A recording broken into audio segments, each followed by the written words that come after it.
नमस्कार, मी वृषाली पाटील बातमीपत्रात आपलं स्वागत करते। यवतमाळमध्ये भावना गवळींच्या कार्यकर्त्यांनी आंदोलन केलंय। भावना गवळी यांना उमेदवारी नाकारल्याने कार्यकर्ते चांगलेच आक्रमक झालेले आहेत। याआधी देखील या कार्यकर्त्यांनी सामूहिक राजीनामा देण्याचा निर्णय घेतला होता। भावना गवळी यांना उमेदवारी द्यायची मागणी केली होती। विवेक गावंडे आमचे प्रतिनिधी आपल्या सोबत जोडलेले आहेत। विवेक, काय माहिती?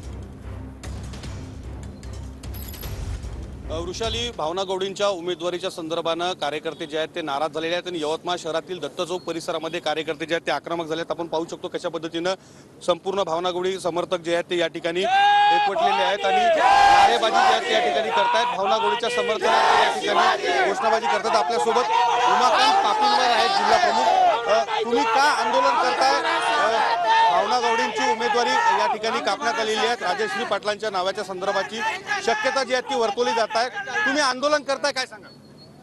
आम्ही आता जे सांगून राहिलो आहे की भावनाताई ह्या सतत 5 वेळा खासदार झालेले आहे, त्यांना उमेदवारी घोषित करण्यात यावी। बाहेरच्या मतदारसंघातील उमेदवार ह्या मतदारसंघात चलल असं कुठेही नाही। त्या मतदारसंघात त्यांची उमेदवारी नाकारण्यात आलेली आहे आणि तिथं नाकारण्यात आलेली उमेदवारी यवतमाळ वाशिम जिल्ह्यात कशी सक्सेस झाली याचा मोजमाप काय ते आजपर्यंत आम्हाला कळालं नाही आहे। आमचा उद्देश एवढाच आहे की यवतमाळ वाशिम लोकसभा मतदारसंघाचा जो सतत झेंडा भावनाताईनं उंचत ठेवलेला आहे तो सतत उंचत राहावा आणि भावनाताई गवळी यांनाच उमेदवारी घोषित करण्यात यावी। उमेदवारीला विरोध भावना गवळींच्या मोठ्या प्रमाणात महायुतीतून होत होता। आज त्यांची उमेदवारी कटल्याचं बोललं जात आहे, काय सांगा?